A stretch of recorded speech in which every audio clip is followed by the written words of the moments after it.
I have no disclosures relevant to this presentation. So as many of you may know, the Advanced GI-MIS Fellowship is accredited by the Fellowship Council rather than the ACGME. And SAGES is a close partner with the Fellowship Council in determining what the accreditation criteria for these fellowships are and what the expectations are for the fellows. And you can see in this pie chart to the right, this roughly are the fellowships offered by the Fellowship Council. And the two biggest pieces of the pie are fellowships that are pure Advanced GI-MIS or programs that are dual accredited in both Advanced GI-MIS and bariatrics. So SAGES, again, partners with the FC to determine curricula for these and is therefore a major stakeholder in the non-ACGME fellowship world. So, sorry, this, animations don't work out so well here, I guess. All right, well, the history of the Advanced GI-MIS fellowships are when they were started really in the late 90s. The expectation was just for 150 advanced MIS cases. And laparoscopy was in its infancy at that time, and really these were technical fellowships to train people in laparoscopy. So this resulted in a lot of very heterogeneous fellowships. You might have one like you see on the left that filled their 150 complex MIS cases with foregut, colon, and hernia cases. And a different fellowship across the country might do bariatric and HPB with a little bit of foregut. And both fellows graduated and said they were advanced MIS certified, even though they had broadly different fellowship training. Now, this might seem good from a fellow's perspective. You can shop around the country, find a fellowship that suits your needs, do the cases that you want. But from SAGE's perspective, where they're trying to develop curricula and verify competency in specific domains, they really recognized that they needed to better define what core content was going to be in these fellowships if they were going to build meaningful curricula and meaningful assessments for these fellows. So the RAFT committee within SAGES was charged with developing some defined categories of cases that would fall within the fellowship. And they proposed that fellows should all do at least 25 bariatric cases, 20 foregut cases, 10 of both inguinal and ventral hernias, and 10 in this miscellaneous category that included solid organ, colon, and thoracic cases, and that would add up to 75 MIS cases. In order to preserve some heterogeneity in the fellowships, the remaining cases could really come from any category, any complex MIS cases. You would still get to 150 MIS cases for your accreditation. Additionally, because of the growing role of flexible endoscopy in surgical training and surgical practice, they also proposed that all fellows be required to do 50 flexible endoscopies during their fellowship. They could be upper or lower, diagnostic or therapeutic, and intraoperative endoscopies could count as well. But they felt very strongly that fellows should continue to do flex endo during their fellowship training. So these criteria were not just pulled out of thin air. The RAFT committee sat down and they went over 3 years of historical case log data from fellows who graduated and trained between 2012 and 2015.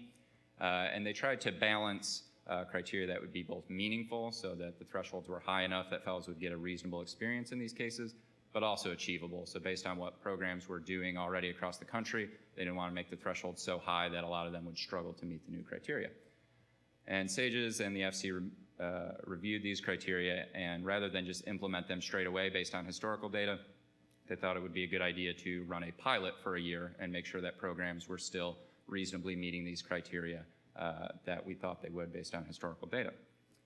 So they sent out a call to program directors who were involved in SAGES to volunteer to participate in the one-year pilot, and you can see the programs who volunteered listed there in the table to the right. And there's 14 programs, including 17 MIS fellows per year, were enrolled in the pilot. One outcome we were very interested in is, first of all, before the launch of the pilot, were these 14 programs who volunteered representative of MIS fellowships as a whole? We wanted to make sure we weren't just cherry picking the best programs and that our results would actually look a lot better than what the other fellowships would actually be able to achieve. So we compared the case logs of the pilot fellows in the year actually before the pilot started to all other non-pilot fellows to make sure that there were similar achievement levels within all these defined categories. And what you see is, indeed, there were no statistical differences in the proportion of fellows in the pilot or not in the pilot who were achieving the defined category minimums. There was a trend towards a little higher achievement among pilot fellows in the foregut category and a bit lower in that miscellaneous category, but overall, no big differences. Our next outcome of interest was whether these criteria were still feasible. These were all based on data from 2012 through 2015. It's now 2019, and we wanted to make sure there weren't big shifts in what fellows were actually doing in MIS programs. And so here you see in that historical cohort that the RAFT committee analyzed, these are the proportion of fellows that were achieving those various defined category minimums, and these included primary and first assist cases. And so part of the new criteria were that only primary surgery cases would count. So we were hoping that pilot fellows could do at least as good as that historical data and hopefully better. And what we saw is pilot fellows significantly improved in the foregut category, and they showed trends towards improvement of achieving the defined categories of bariatrics, inguinal hernia, ventral hernia, and flexible endoscopy, but they were significantly worse in achieving the defined category minimum in that miscellaneous category, down from 72% to 38%. So with that data in mind, SAGES said we should eliminate that miscellaneous category. It's really not a strong part of most of our fellowships any longer. And instead of having 75 additional complex MIS cases, we could change it to 85 additional complex MIS cases, maintain the requirement for flexible endoscopy, and these criteria are now set to undergo staged implementation through SAGES and the Fellowship Council coming live in 2021. So programs will have a few years grace period to adjust, make sure they have their rotation set up and they have core faculty available to include these types of cases. So this pilot study provided feasibility and generalizability evidence that allowed inclusion of appropriate defined categories for establishment of the Advanced GI MIS Fellowship. Overall, now we have better defined core content within the fellowship, but heterogeneity is still very much allowed, as more than half the cases can still come from any category.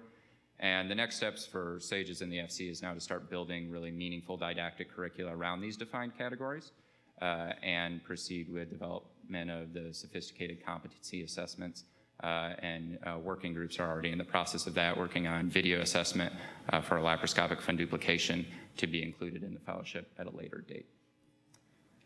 Thank you, and I'll be happy to answer your questions. Thank you.